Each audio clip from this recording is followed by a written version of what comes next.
Something very exciting happening in Lincoln tonight, the Bob Devaney Sports Center.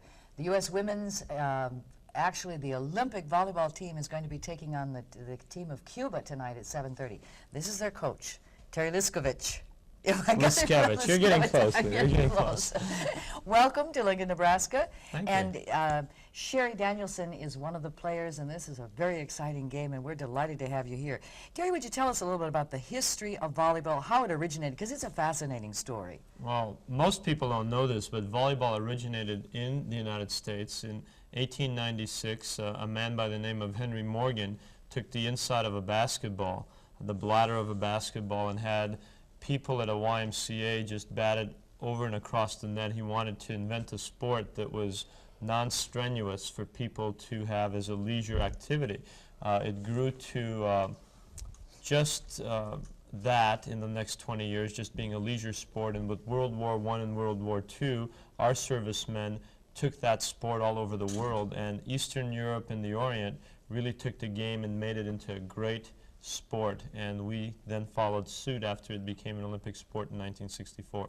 I think most of us have played volleyball sometime or other, and we have a certain attitude, an idée fixe regarding volleyball. And, oh, you just kind of stand there, but how it has changed when you see these people play. When did you first start playing volleyball? In the 8th grade, so it was 8 years ago. Were you real serious about it then? Did you have any idea how far you were going to go with it, or did you just play it for fun? I played it more for fun. It was a good activity to get involved in, and then as time went on, I got a lot more involved, and now I played at the collegiate level and now at the international level. Now, you're tall, are you not?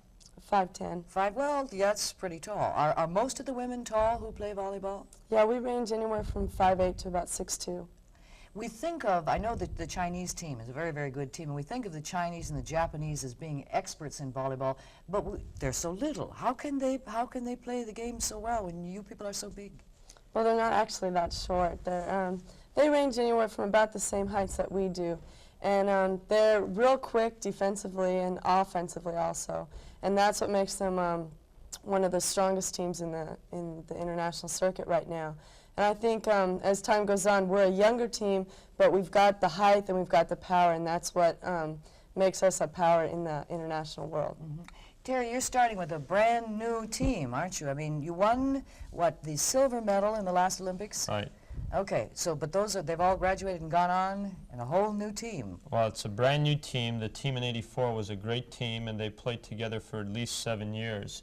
And after the '84 Olympics, they decided to retire, or some are playing in Europe or in Japan. But we formed a new team in January of last year, and we've been together. This group has been together mainly since August of '85, and we've done remarkably well. We've played really top-flight competition and done very well against them, and I think the sky is the limit for this group of athletes we have, and I feel that within a year we'll be in the top 3 in the world. Oh, great. Let's take a look at the women's volleyball team, the Olympic team, to kind of give you an idea of how strong they are. This is one of our practice sessions in the Federal Building in San Diego, where we train, and all of our players have relocated there. We've been training there since March of '85, and it's a power game. It's a game that really is involves a lot of agility, involves a lot of quickness, a lot of jumping. That's Mariel Hemingway. She's one of our ambassadors from one of our sponsors, Kentucky Fried Chicken. We have a group of sponsors that keep us afloat, so to speak. We don't get money from the federal government, and people like Yugo America Incorporated, the Mizuno Corporation, Sport Imports, Kentucky Fried Chicken, and Parker Brothers really help us in our travel and doing anything that will enable us to be one of the top teams in the world. Sherri, what kind of training do you have to do every day? Okay, well, like Terry said, we're all based in San Diego now, and we have a team of 14 that are training there. And we practice about 4 hours a day from 7:30 in the morning to 11:30. And then we do all sorts of different drills during that 4-hour practice, and we'll work on defense and passing and hitting and blocking, and work on a team concept of bringing all those together. And then afterwards, depending on the day, we'll do jump training or sprint workout or lifting weights. Mm-hmm. Now they're taking on Cuba tonight at 7:30 at the Devaney Sports Complex. Cuba is rated higher than the United States, are they not?